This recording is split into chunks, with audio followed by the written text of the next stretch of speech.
మాజీ ఎమ్మెల్యే బోడి ప్రసాద్ సంచలన వ్యాఖ్యలు చేశారు. సీట్ల కేటాయింపుపై తీవ్ర అసంతృప్తిని వ్యక్తం చేశారు Bodi Prasad. TV nine big news big debate లో మాట్లాడుతూ ఎవరో ఇక్కడికి వచ్చి పోటీ చేస్తారంటే ఒప్పుకోము అన్నారు. మీరు మీ పార్టీ అధినేతకి ఏం కమ్యూనికేట్ చేద్దాం అనుకుంటున్నారు నేను చెప్పాలనుకుంటే? నేను చంద్రబాబు నాయుడు గారికి వీరభక్తుడిని. ఈరోజు అవకాశవాదులకి పార్టీలో అవకాశం కల్పించమాకండి.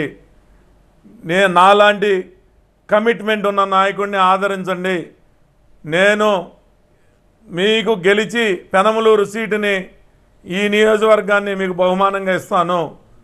ఈరోజు వచ్చి రేపు మళ్ళీ అవకాశం వస్తే జారిపోయే నాయకుల్ని ఆదరించమాకండి. నేను చేతులెత్తి నమస్కారం చేస్తున్నాను చంద్రబాబు నాయుడు గారికి, లోకేష్ గారికి.